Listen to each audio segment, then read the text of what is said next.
لڑکیوں کو ان پر رحم آیا اور کہنے لگی کہ ان کو اندر بلا لا۔ وہ واپس گئی، ان کے دروازہ کھول دیا۔ انہوں نے کہا کہ تیری اجازت سے ہم اندر آتے ہیں۔ اس نے کہا کہ ہاں اندر آؤ۔ خلیفہ اور مسرور اندر داخل ہوئے۔ جب لڑکیوں نے انہیں دیکھا تو وہ سرو قد کھڑی ہو گئی، ان کو بٹھلایا، ان کی خاطر توازیہ کی اور مرحبا اور اہلن و سہلن کہا، مگر کہنے لگی کہ تمہیں ہم سے ایک شرط کرنی پڑے گی۔ انہوں نے پوچھا کہ وہ کیا ہے؟ لڑکیوں نے کہا جس بات سے تمہیں تعلق نہ ہو اسے مت پوچھنا ورنہ گالیاں سنو گے۔ انہوں نے کہا بہت خوب۔ اب وہ لڑکیاں شراب نوشی کے لیے بیٹھ گئیں۔ خلیفہ نے تینوں قلندروں کی طرف نظر اٹھائی اور یہ دیکھ کر اسے سخت حیرانی ہوئی کہ وہ تینوں کے تینوں بائیں آنکھ سے کانے ہیں اور لڑکیوں کا حسن و جمال دیکھ کر وہ سخت متحیر تھا۔ لڑکیوں نے شراب نوشی اور بات چیت شروع کر دی اور خلیفہ سے کہا کہ پی۔ اس نے کہا میں حج کے لیے جانے والا ہوں۔ یہ سن کر دروازہ کھولنے والی اٹھی اور ایک زردوزی کا دستک وہاں لا کر بچھا دیا، اس پر ایک چینی کا پیالہ رکھ کر اس میں بید مشک کا عرق، ایک چمچہ برف اور مصری ڈال دی۔ خلیفہ نے اس کا شکریہ ادا کیا اور اپنے دل میں کہا کہ واللہ میں اس کی بھلائی کا بدلہ پرسوں ضرور دوں گا۔ اب وہ شراب نوشی میں مشغول ہو گئے۔ جب شراب کا نشہ چڑھنے لگا تو بڑی لڑکی اٹھی اور ادا بجا لائی اور سامان لانے والی کا ہاتھ پکڑ کر کہا کہ بہن اٹھ تاکہ ہم اپنا قرضہ ادا کریں۔ دونوں بہنوں نے کہا کہ بہت خوب۔ یہ کہہ کر دروازہ کھولنے والی ان کے سامنے آ کھڑی ہوئی، لیکن اس سے پہلے وہ چھلکے باہر پھینک آئی اور نئے اگر سوز لا کر لگائے اور کمرے کو صاف ستھرا کیا اور قلندروں کو لے جا کر محل کے کنارے پر ایک دیوان پر اور خلیفہ اور جعفر اور مسرور کو دوسرے دیوان پر بٹھا آئی اور حمال سے چلا کر کہا کہ اے بے عزت تجھے کیا ہو گیا ہے؟ تو کوئی اجنبی شخص نہیں، تو گھر والوں میں سے ہے۔ حمال کمر کس کر کھڑا ہو گیا اور کہنے لگا کہ تو کیا چاہتی ہے؟ اس نے کہا کہ تو اپنی جگہ پر ٹھہرا رہ۔ اب سامان لانے والی اٹھی اور کمرے کے بیچ میں ایک کرسی ڈالی اور ایک کوٹری کھول کر حمال سے کہا کہ آ میری مدد کر۔ حمال نے دیکھا کہ 2 کتیاں زنجیر میں جکڑی ہوئی ہیں۔ لڑکی نے اسے کہا کہ انہیں لے چل۔ حمال نے انہیں کمرے کے بیچ میں لے آیا۔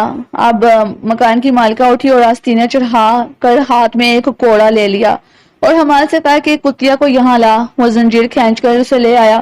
کتیا روتی اور لڑکی کی طرف اپنا سر ہلاتی جاتی تھی۔ لڑکی نے اسے کوڑے مارنے شروع کی اور کتیا چلانے لگی۔